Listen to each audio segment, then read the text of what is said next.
Jess Phillips. Thank you, Mr. Speaker.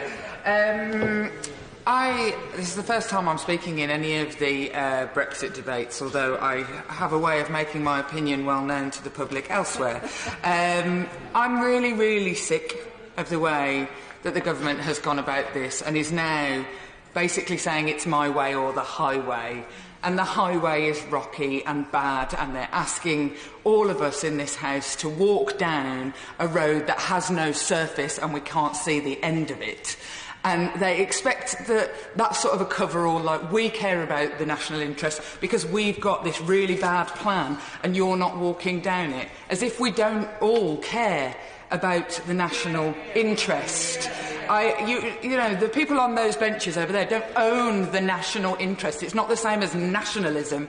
It is something that we all care about very, very deeply. And I don't know how the member for Surrey Heath, the Right Honourable member for Surrey Heath, could stand in front of us today and tell us about how our food prices were going to go up and how it would be awful for agriculture and for all of the things that he said, and then not move every fibre in his being to end that.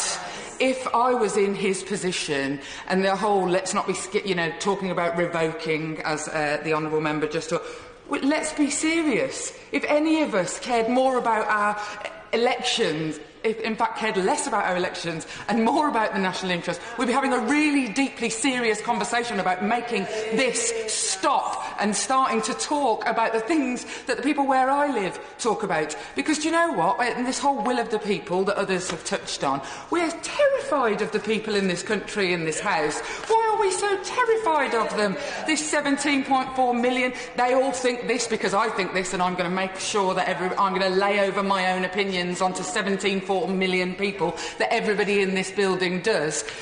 We've got nothing to be scared of, because actually we have a responsibility to inspire those people out there and to lead them somewhere. And the single thing that has been missing from the very beginning of this horrid and torrid affair in British politics was any semblance of leadership and courage to take the country somewhere with them. The reason that people voted leave are plentiful, and I'm not going to pretend that they all agree exactly with me, but if we no deal, the people who voted leave in my area, who I am not scared of, and if they don't like the things that I say, do you know what? I believe in parliamentary democracy and they can get rid of me. And I am not frightened of that prospect. I wish the Prime Minister had not been made to be frightened of the people who sat behind her. She's certainly terrified of the people in the country. What the people will face where I live in the event of no deal, what they will face is still the same levels of poverty, still the same unstable job market. They will face much, much worse. They will not be able to afford food, which they can precious little afford now, and they will look up and say, I thought that there was going to be a golden era, and then they will be angry. That is what people in here should be scared of. We should not be scared of the country. I will absolutely give way to my honourable friend. I'm very grateful to my honourable friend, and she's making a very powerful speech. May I just say one thing about what she said about the Prime Minister? It is my view, and I have studied it carefully, like the honourable lady, my honourable friend, has. It is my view that the Prime Minister is respectful of those people, not frightened of them. I agree.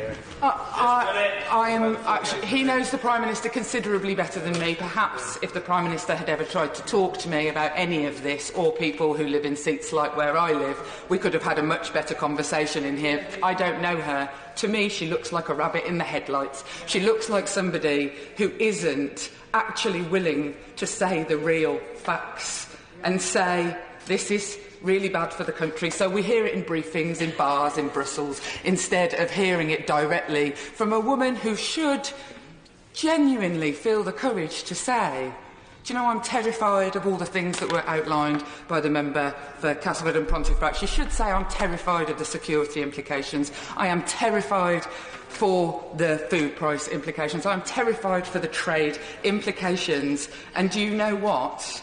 You might not like it, and I might lose my role as the Prime Minister, but I'm going to do what is best for you. Because That is what courage and leadership is.